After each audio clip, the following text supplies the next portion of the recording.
Welcome to the Long Thread podcast about spinning, stitching, and weaving by hand. The podcast is presented by Long Thread Media, publishers of Spin-Off, Handwoven, Piecework, and Little Looms magazines. Find us online at longthreadmedia.com. Trinway Silks is where weavers, spinners, knitters, and stitchers find the silk they love. Select from the largest variety of silk spinning fibers, silk yarn, and silk threads and ribbons at trinwaysilks.com. You'll discover a rainbow of colors thoughtfully hand-dyed in Colorado. Love natural? Trinway's array of wild silks provide choices beyond white. If you love silk, you'll love Trinway Silks, where superior quality and customer service are guaranteed. Hi, I'm Susan Bateman. And I'm Jim Bateman. I opened the yarn barn in Lawrence, Kansas in 1971 with a handful of yarns and a few tools. And now we have over 8 tons of weaving yarn, 108 knitting yarn lines, and hundreds of variations of knitting needles and crochet hooks. In 2024, we shipped over 10,000 packages to all 50 states. In 2025, we'd love to ship one to you. Visit us at yarnbarn-ks.com. I'm your host, Long Thread Media co-founder Ann Merrow. Madelyn van der Hoogt is a beloved weaving teacher, author, and former editor of Handwoven. Her series Ask Madelyn is a perennial favorite at handwovenmagazine.com. So Madelyn, it's so great to see you. It's great to see you too, Anne. It's been a long time. It has been a long time. Yeah. So I wanted to know, you at this point have edited at least 2 pivotal weaving magazines. You've written numerous books. You've taught hundreds of thousands probably of weavers. Do you think of yourself more as a teacher, a writer, or a designer? Teacher. Yeah, that didn't take long. No. Yeah. I mean, in all the writing I do, it's really about teaching. Mm-hmm. I don't write anything except what I'm trying to teach somebody when I'm thinking about it. And I've never written a novel. But, the skill of teaching somebody through your writing and teaching somebody at the loom, They're different. they're a little different. Mm-hmm. Yeah. Yeah, I actually love teaching in person the best. Not so much that I'm doing anything at the loom, but that when we're trying to explain weave structures, I need to see the person to see what it is that's getting in the way of their understanding something.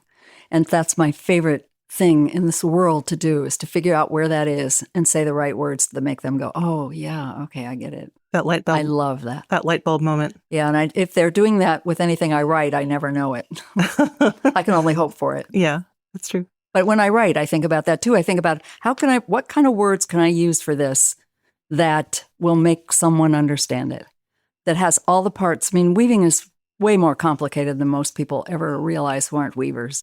I always like to picture when someone says to someone, oh, I'm a weaver, and they go, oh, isn't that nice? And they think, back and forth. They have no idea of how complicated it can get. And some people really are attracted to it because they think it's going to be like that. And then they find out there's all this stuff that they have to figure out. And I just love helping them do that.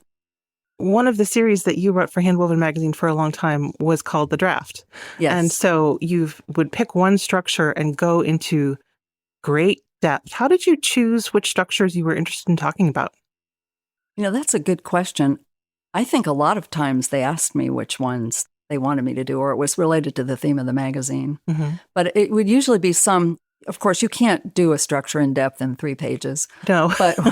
But what I liked was trying to really present the full basic picture and connect it to the actual draft in a way that would make a person understand how the loom was set up to do that. And I don't really remember how a structure would come up if it wasn't related. I think it was mostly related to the issue topics. But it could be something I was just fascinated by at the moment. That did sometimes happen. And do you find that your interests kind of lead one into another, or is it that you see something and you wonder how to make it? We were talking about a piece of textile downstairs that investigating the Mary Migzat order, investigating yes. it led to this whole explosion. Yes. How do you determine where your weaving interests are going to go? That's a good question. I think lately, so for the last 4 or 5 years, I've been trying to focus on weave structures that I haven't actually written about before, because I'm intending to write a book that's going to be a very complete book of drafting, the more complete book of drafting The absolutely complete drafting. Anyway, it's not going to be that. But That sounds like a life's work. Yes, it was going to be called The Complete Book of Weaving. Oh, my But goodness. the problem with that is that you'd spend the whole time explaining how there could never really be The Complete Book of Weaving. And then someone suggested, you should call it The Complete Book of Weaving Volume 1. And then you just disappear and everything's fine. It's like, well, anyway, but so when I focus now on a weave structure, it's something that I really haven't explored in depth. And I have several more of those to do before I figure I've done, I guess I don't want to say all of the weave structures, but pretty close to what's categorized as these various weave structures, yeah. And how do these sort of hang together and group together? Well, they group together the way wonderful Irene Emery, who wrote The Primary Structures of Fabrics, figured out how to group them. And she classified all textile construction. So she's got a classification system that includes knitting and crocheting and all of that. And so she classifies weave structures according to those that have one warp and one weft, one warp and more than one weft, more than one warp, and more than one weave, like that. And that's essentially how I group them in those categories. But of course, within those categories, then there's all these other things that can happen. One warp and one weft can include plain weave and twill, and then it just goes on from there. But there's a very easy way of classifying them. Part of the reason I ask is that when I look at weaving, there are so many times that I look at something and somebody says, nope, that's a twill, that's a twill, that's a twill. And there are so many different looking things under twills. I love that Clotilde Barrett, I think, was the person who said to me, everything is either plain weave, twill, or a block weave. And I think that's actually the handiest thing to think. Because when you look at something, you can go, is that plain weave? Is that twill? Is that a block weave? And then you only have to figure out, after you've figured out which of those three it is, and you usually can tell that, then you can say, okay, now what kind of twill is that? Or what block weave is that? But it helps that, looking at it that way really helps. So this kind of exploring that you're doing with weave structures that you haven't dived into quite as deeply before, it's an interesting contrast with what I was just very fortunate to see in the Weaver School downstairs, which is that you have looms that are set up with this sort of foundational method where you go through a progression of learning one structure in depth. And so it's different students, but who are learning structures in the same way that you sort of master this teaching style. Well, it's right. I mean, the looms, actually, there is a loom there representing every kind of weave structure. And within those structures, I couldn't even say how many looms with block weaves we have, probably 18 or 19. Mm-hmm. And then we have looms with twill, and we don't have any looms set up to weave plain weave. Really? Well, why would you do that? Well, what would you, is deflected double weave? That's not plain weave. See, It's it's a block weave, but it's also a double weave. Okay. So yeah, plain weave would be, you could experiment with colors, but we use colors in double weave the same way you could do in plain weave and see what the color combinations do. In fact, we have several color gamps that work that way, but they don't just do ordinary plain weave, because there's so many other structures that you need to learn that you don't really need to learn how plain weave happens. Well, where you were learning to weave, there was a great deal of plain weave, right? Because you learned to weave in Guatemala. Yes. Yes, but there was a great deal of plain weave, but they didn't just leave it plain weave. They embroidered on top of it, and that's definitely what we did.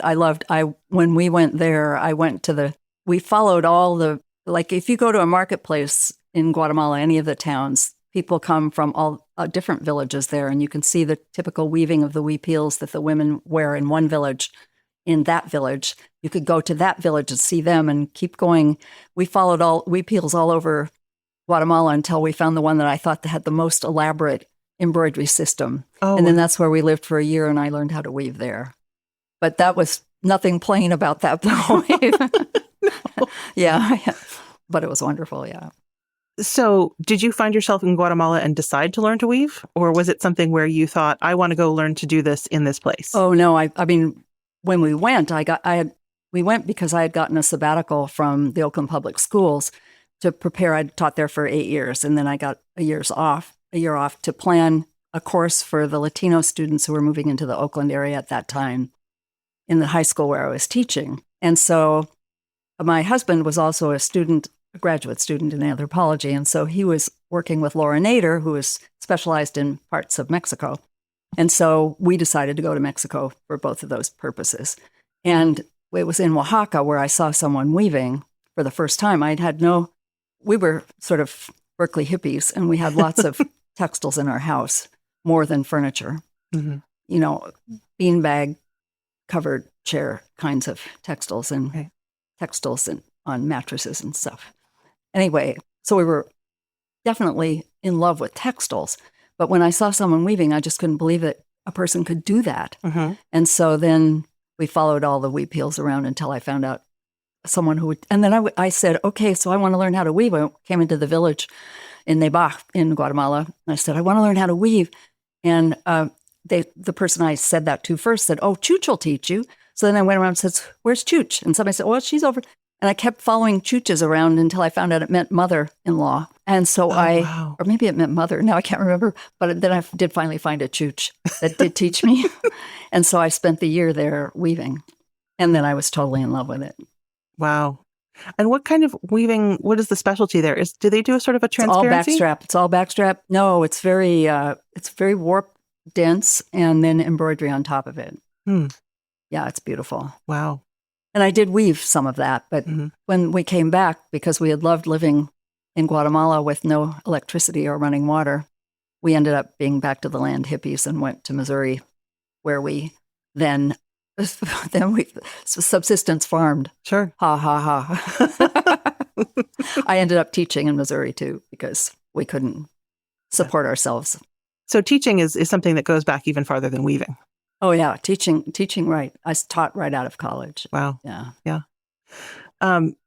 And it's very interesting to me that you went from this sort of everybody in the village knows how to teach. So just find any mother or mother-in-law. Yeah. But here you've become somebody that people really seek after, who come to Whidbey Island to learn from you, because that's not a skill that we have quite as much here. Well, definitely we don't have. I wonder if in Guatemala there are now expert weavers in each of the village that automatically teach a whole lot of other people, since you used to learn from your mother. Mm-hmm. But yes, that's true. But that's sort of because I've made then teaching weaving be my total thing, and people do come here. Mm-hmm. And we have the capacity to advertise and tell people it's here, where they didn't have that in Guatemala. That is true. That's true. If my Chooch could have, I don't know that she wanted very many students. I'm not sure how overjoyed she was to have me, but we had fun. It was wonderful. That actually sounds quite a lot like how Laverne Waddington, who stuck with being a backstrap weaver, learned. Absolutely, it is. I've loved talking to her about her experiences. Yeah. But you were following a lot of the classic American weaving traditions, I think. And the classic, absolutely. Yeah. Yes. So how did you wind up as the editor of, was it First Prairie Weavers Companion? It was Prairie Wool Companion. Prairie Wool Companion. I went to Convergence. I think my first Convergence was in Dallas in 1984. And I had corresponded with David Xenakis, who did Prairie Wool Companion. And so I went to meet them there at the conference. And then we started talking, and he wanted to do more weaving and less editing. And so it just seemed like a good fit. And after a while of corresponding with them and writing for them, then I started editing that magazine. And then that was at that time, it was pretty much primarily a rigid heddle magazine. And so we brought in much more loom weaving, and then decided to change the name because people associated it more with the rigid heddle. And so we changed it to Weavers Magazine. I started, I think, in 86. I can't remember when the first Weavers came out, shortly after that. Mm-hmm. But being a magazine editor is very different in that certainly you want to make sure that your readers are satisfied, but you're the person who gets to have the vision as opposed to... It's a whole different thing. Mm-hmm. It's a whole different thing. I loved parts of it a lot, but it was definitely a whole different thing, and it took kind of my life. Yes. Editing was a shock to me. I had no idea what to expect. And not only is it a full-time, incredibly consuming thing, but all the planning and figuring out what each issue is going to be like, and then controlling the photo shoots and the drafting and the writing from the authors. And boy, Yes. Plus, I so remember we just started using, it was Quark Express, I think, at the time. They had just started using all these desktop publishing programs. And I just remember getting my first lesson, barely having had I had a Mac 2SE, a little tiny tall thing. Right. Yeah. That's when we started.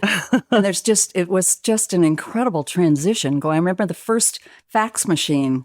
I was at a conference in Kansas, and Alexis, the photographer, was sending me a picture. And the first thing he did was send me a fax image of his hand. I can't remember what year this was, gosh. but it was like you were standing at this machine and you watched at that very minute a photo come out of the guy's hand that's in South Dakota. I just couldn't get over it. Well, things have certainly changed since then. But yeah, it was probably a very fun time to be part of the whole thing that happened with magazines and publications with technology. That reminds me, I think it was a Far Side cartoon where somebody was standing in front of a fax and they said, "Mr. Smith, it's a fax from your dog. It looks like your cat." That's always what I think about when I hear fax machines. That's a good one. Yes, technology. You can use it for good or evil. Yeah. And as the editor, when you were working on handwoven, you were one of the few editors who said, "No, I really want to get under the hood." And it makes sense that as a weaver, you would want to say, "No, I'm going to put that here, and this is going to fit in there." Yeah, I have always been a very heavy-handed editor. And, there may be people who didn't really love that, but I never had anybody say, "Oh, you ruined my article," I totally, because it's similar to teaching to me. You want the article to really say what the person's trying to say. And sometimes they just don't, their skill isn't putting things into words. It's having figured out this thing. Right. And so I love making it really shine for them. Well, and each of those different articles comes together in a larger a picture. magazine. Right, so right. being able to... You have to coordinate all those things together. Yeah. And having that vision. Right. It's funny. I hadn't really thought about the fact that I love editing in a similar way to loving teaching. They're all communication. They are all communication of abstract ideas. And things that are hard to put into words. Yeah. One of our most popular things on our website of any type is the Ask Madelyn columns that we've been doing for a good long time. And people would write in and ask questions from the very, very simple to the very, very complex. And you would have to figure out how to explain just this particular question. I love doing that. Yeah. I love it. Yeah, I love it. I love it. I mean, that is the same thing as teaching. There's a block, something that's blocking something. And if you can actually see it go away, it's just thrilling. Yeah. I mean, of course, when the Ask Madelyns, I can't see what's happening, but I can't see if they really understand what I'm saying, but I imagine it, and that's... Well, if they're very, the fact that they're very popular means that people are finding that other people who have that question are finding and finding it useful. Let's hope that they're finding the answer there. Yeah, right. Yeah. I mean, you don't know, but yeah. No, I love that. Because, I think primarily of weavers and handwoven, but you were the launching editor of Weaving Today, which is now the Handwoven Magazine website. I'm glad of it. That's working, and it's really made a lot of weaving information accessible to a lot of people. People talk about now a lot about having all access to handwoven stuff is fantastic. Well, not everybody has a shelf with all of the different publications on it like you do in your school. Exactly. And you can't. It's hard to collect them all. And it's also, even if you have them, it's also hard to find what you want and know where to look, whereas you can go and find them more easily on handwoven site. Yes.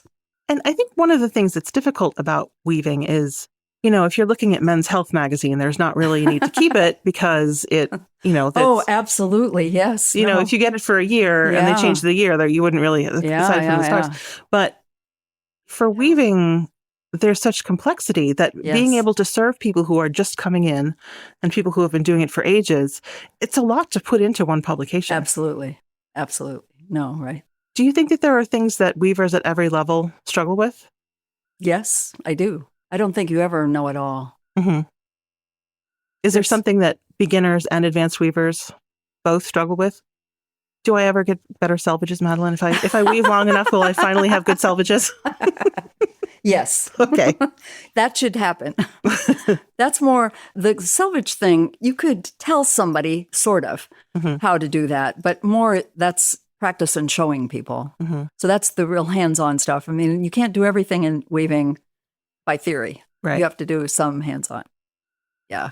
Well, I think color is something that, And that's another one that you can't do everything by theory, that you have to, in the first place, weavers don't have access to infinite numbers of colors. They have access to the yarns that are available.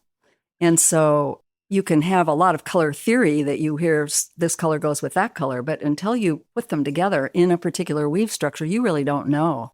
That's why I love the concept of gamps, where you would thread one color and then another color and then another color and another color and then cross them with each of those colors to see how they go together, or structures in that way.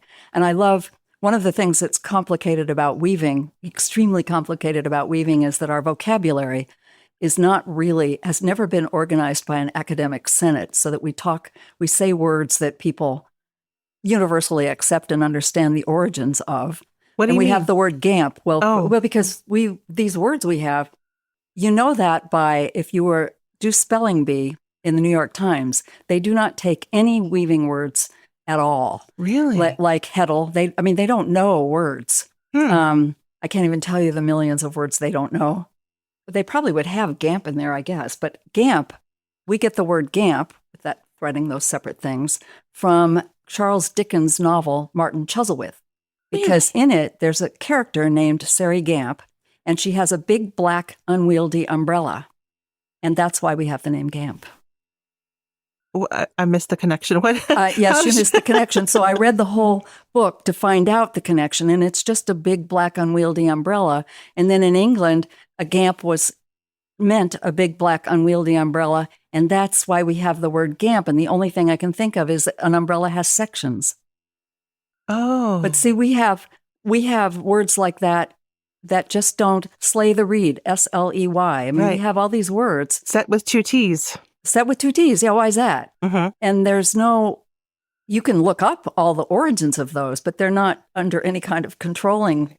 So it makes people who are beginning weavers hear sentences.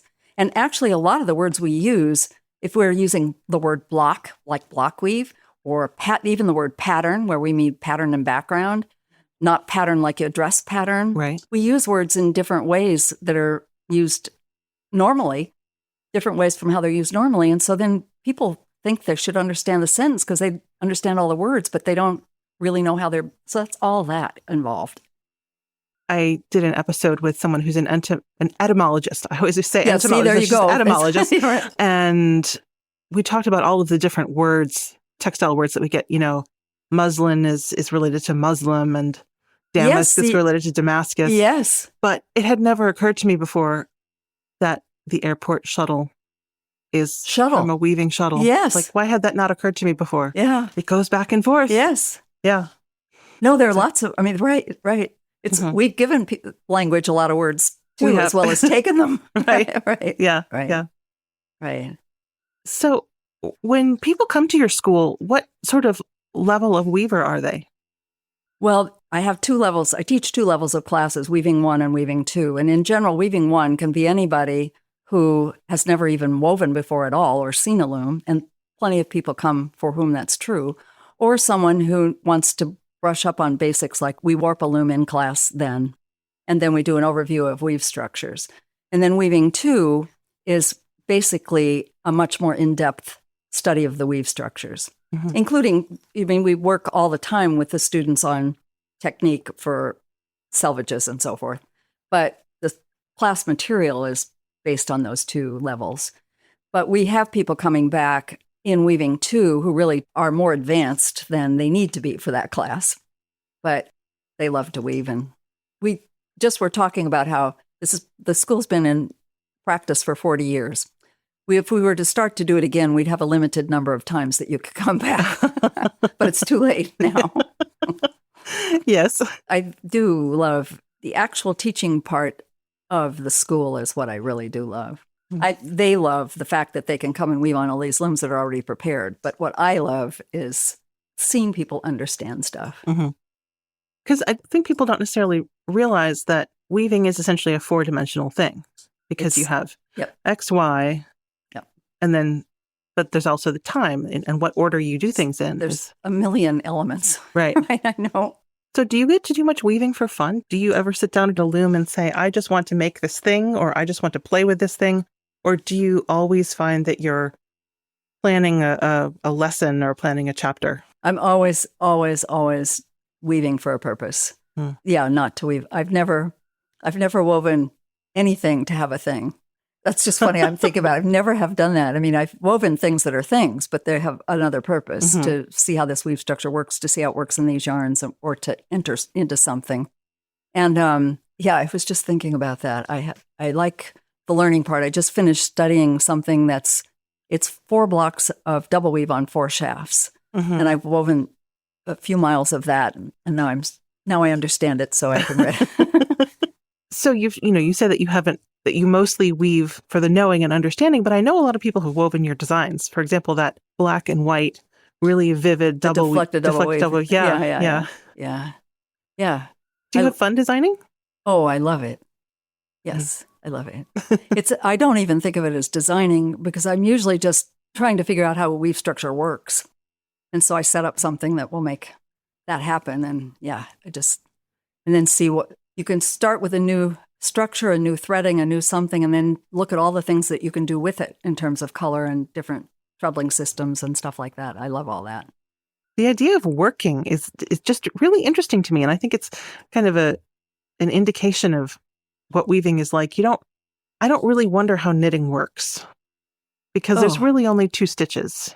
You are reminding me of how much trouble I got into once in a lecture where I said, I can't believe that the publishers that publish weavers also publish a magazine called Knitters, because in knitting, there's only knit and purl.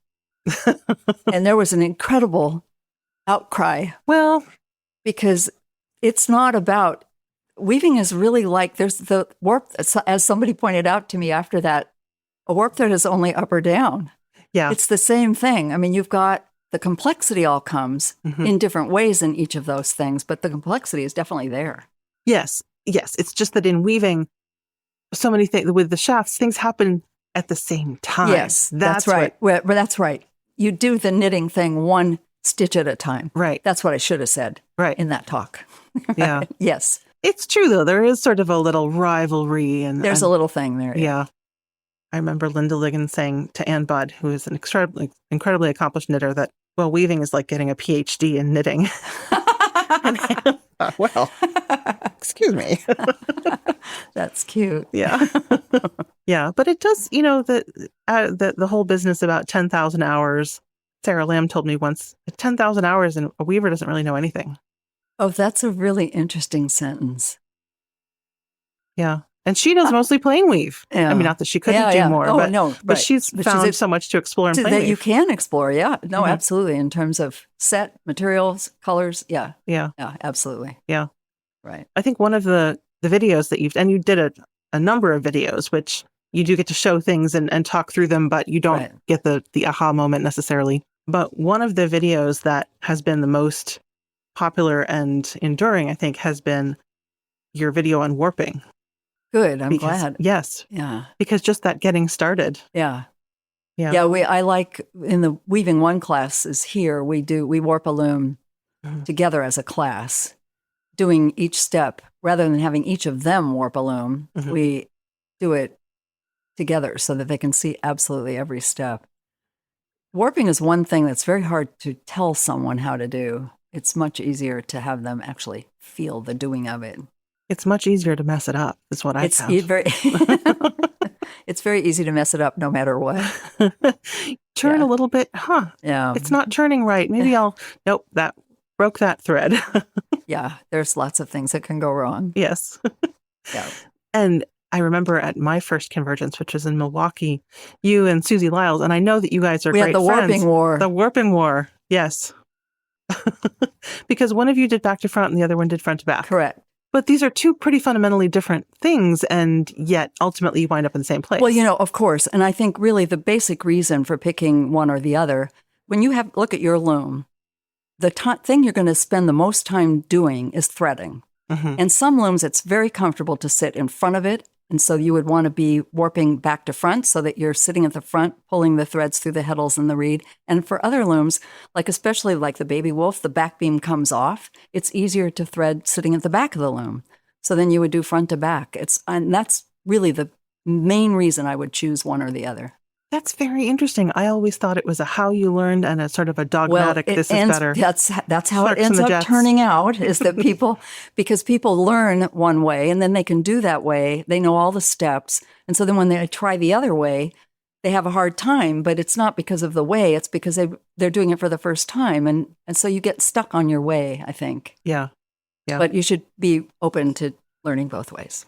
I was taught front to back, and therefore when somebody told me that we had a weaving class and somebody said, will you have a rattle? And I said, sure. And I had to go ask somebody, how do you make a rattle? And so my husband and I sat there and made nails in a rattle, a board. Right. What do you need to make this work? Right. Friendly sticks and Yep. Or as the person who taught me said, firewood. Oh, is it? That's funny. Very naughty. Yeah, it is. In my guild, in Columbia, Missouri, we always had a warping war, and we'd be teams cheering for the other side. But in that case, we were going for speed, which is really not. Your basic goal isn't fast in this process. Right. Your basic goal is well done. And then you should enjoy all the steps. I mean, the thing I like to stress most in teaching is that weaving is all process. Mm-hmm. And you may think that the only thing you love doing is throwing the shuttle, but you can also love everything else. Winding the bobbin can be a wonderful thing to do. Winding the warp can be a really beautiful, wonderful thing to do. Mm-hmm. You just have to get into each of those steps. Yeah. You're doing it. If you wanted a towel, you'd go buy a towel. Right. You want to enjoy making the towel. Well, and the dreaming and imagining and choosing All the that colors too. and, having the pretty yarns and putting them next to each other. Yeah. Yeah. Yeah. No, I love all that. I was going to say that in the Columbia Guild, when I was very first in it, a lot of the very older weavers had been very influenced by the Depression. And they would come to the guild for show and tell, and they'd hold up a towel and they go, okay, so counting the yarn and everything, this towel cost me $1.17. And the thing that was so wonderful to them was saving money. No weaver in our world does anything related to weaving in order to save money. No. Unfortunately. I made this towel. It cost me $50. Or it cost you $5,000 if you bought a loom to do it with. Right. Depending how many colors you need and how much equipment you need. Exactly. Yeah. But we do it as a creativity and expression. Yes. Absolutely. Yeah. In a wonderful way. There's nothing more meditative, more mindful than spending the time weaving. Mm-hmm. Although I do think that it's something you need to build up to, because anything where you sit and have your body do the same thing over and over again. And that's the nice thing about falling in love with weaving or spinning or something like that gradually. Yeah. Is that today I love it for an hour and tomorrow I love it for 2 hours. Yeah, that's true. So, yeah. Yes, you can build up the ability to do it and the love for it. Yeah. And then there are so many weavers that I know who maintain their brains through weaving, but say, I need to keep my mobility because I need to be able to get down on the floor and tie up the loom. Exactly. Yeah. Exactly. Weaving keeps you young. That's right.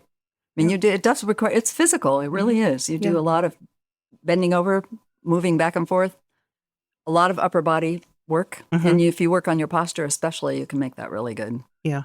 Yeah. I think that one of the things that is most interesting to me about weaving, you've mentioned guilds a couple times and teaching at different guilds all over. And then Convergence is, of course, the gathering of the guilds. Right. That camaraderie and community is just really special. It's wonderful. Yeah. Yes, it's very wonderful. Mm-hmm.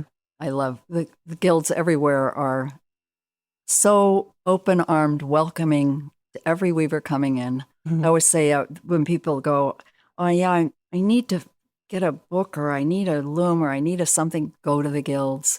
There's so many older weavers who just are looking for people to help and pass this on to. Right.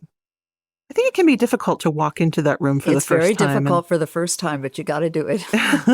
Someone will take you under her wing. It's usually a her. Usually a her. Yeah. And I think also the way that people's lives change, if you're if you're somebody who has a full-time job and your local guild only meets during the day. It's very hard. Mm-hmm. It's very hard. Right. But it is just such a wonderful resource. Yes. We wound up renting looms from a local guild for an event. Yeah, that's perfect. They have looms and they have and they're organized. They have a program they will lend you. Yes, rent you yes, looms. yes. Mm-hmm.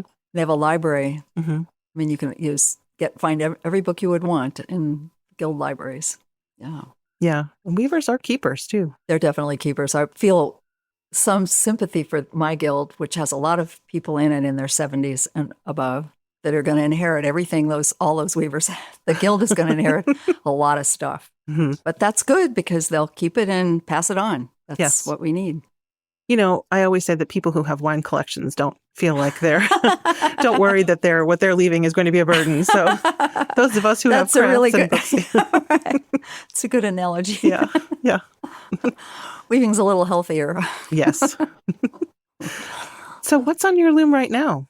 I've just finished the loom that I'm not using in the school, the only one that I'm using that's not for the school. I just finished doing a sort of exploration of 4-block double weave on 4 shafts. And that's what I was. And so if you ever asked me what I was weaving, I would never say a towel or a scarf. I would say I'm working on some particular structure. Mm-hmm. And so I loved doing that one. So I just finished that. And my next event is going to be to pursue echo weave, or what's called parallel threadings.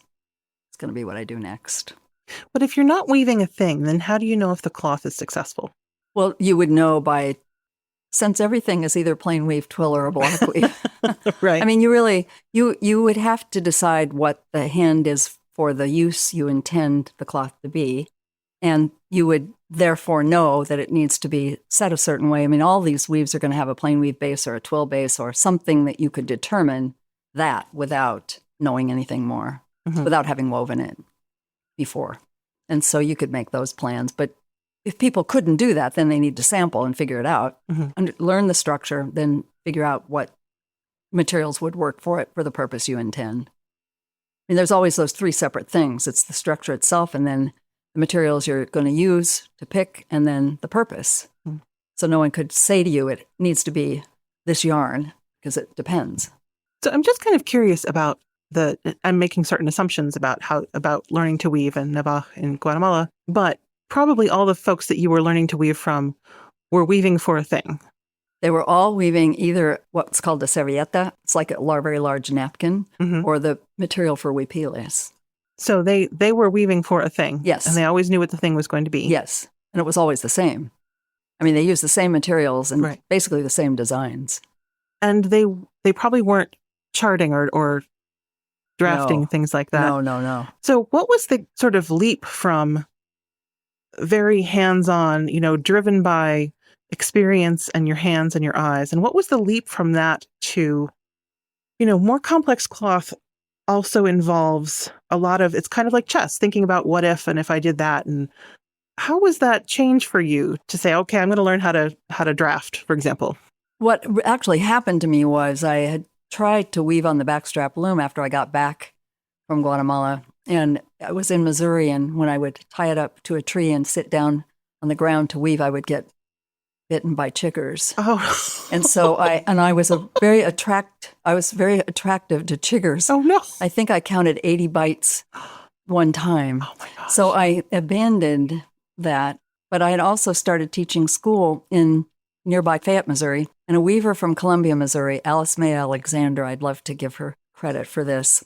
She's been long gone, but she was an elderly lady in the guild there. And she brought a station wagon full of Dorothy table looms to the Fayette High School to demonstrate to the girls and let them weave on it.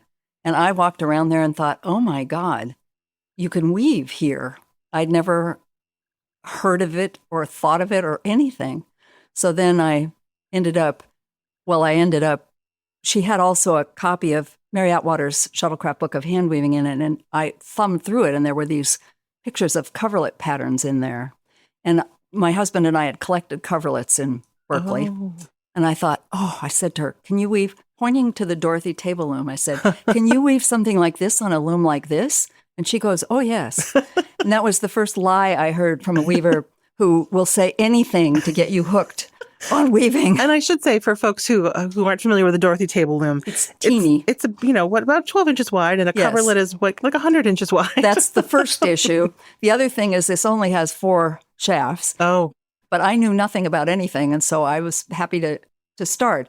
And so then I actually bought my first loom from an ad, I think an Interweave magazine. yeah. I'm not sure, but I think so. And it was the only one word that I understood in the whole ad was nothing except loom and cherry. So I bought the loom because it was cherry, and it turned out to be a 4-shaft Norwood loom, which was very wonderful. And so I started weaving overshot on that, and I wove overshot coverlets on that until I found out that if I had more shafts, I could weave other kinds of coverlets, and I moved on. I tell my students that they should follow my practice, which is when I needed a new threading, just get a new loom.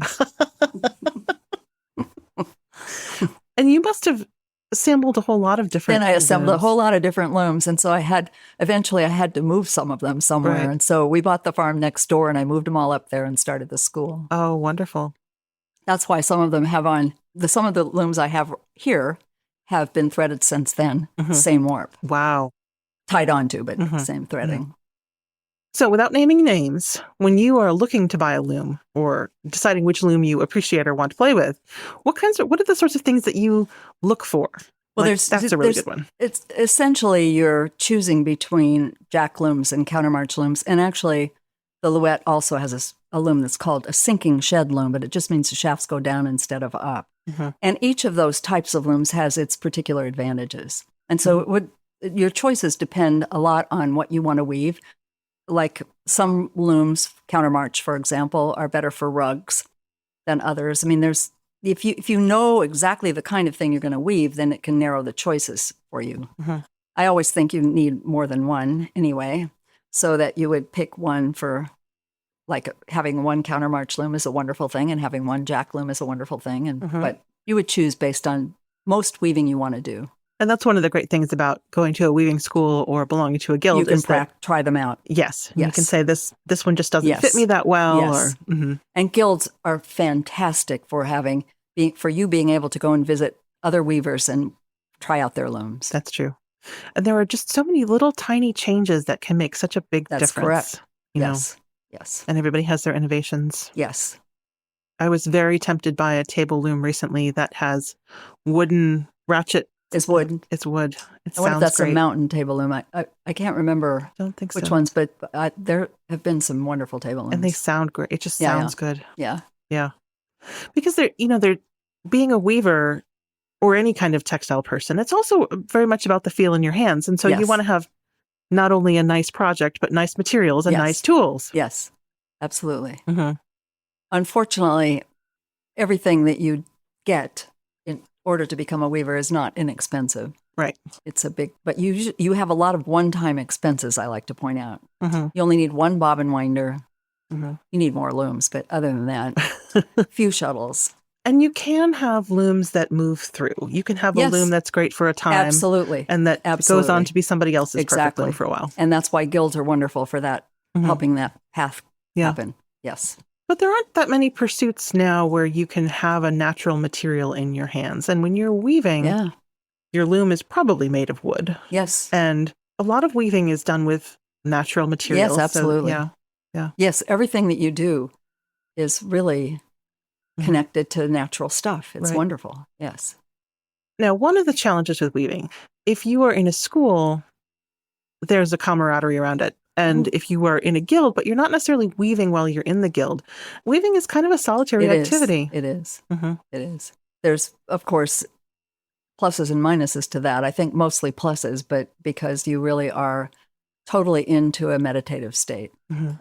and that you can be, I mean, I can't imagine anything sort of more wonderful psychologically than to be watching this fabric grow as long as nothing's going wrong. Right. But even if something's going wrong, you have that sort of problem-solving thing that you then fix and go on. And I just think everything about it is pretty wonderful that way, Yeah. even though it's solitary. I have a hard time not multitasking, which also means that I make mistakes. And made one recently and it was 4 inches back and I thought I'm just going to live with that. And then there was one that was 2 inches back and I thought I just can't live with that one. No. Yeah. Do you unweave or do you cut or both? We cut. You cut. In the school, I always cut. Well, not if it's a few picks, but if it's a lot, I cut. And we have special cutout scissors and we cut a little down on both sides and then pull the threads out. And we don't let the students do that. We do that. Yeah. If a warp thread gets cut, it's our fault. We fix it. But yeah, I mean, people will go, I think that's okay. It'll be okay. No, you take it out. Every time you look at that mistake you make, that's the only thing you'll notice. So yeah. I remember something that Susan Horton has said before, and I think that somebody might have said it to her, but it's going to be woven for a long time. Yes. And I try to remember that too. That's right. On the other hand, I also say, could you see it from a prancing pony? So that you have to pick the day, pick the saying. I don't let anybody in the class. No. Well, but part of what you're doing is not only it's not only weaving it to learn how to do it and also to fix the mistake, but also when people go home, if they've woven a sample and it needs to be right to refer to. Yes. It's essentially your library that you're going to have, your library of swatches. So, yeah. And if you have one of the mistake in there, then every time you show your library of swatches, you're going to go, see right here. Yeah. I have a friend who's a weaver and she was making a housewarming gift to another friend who is a weaver and said, here are these towels.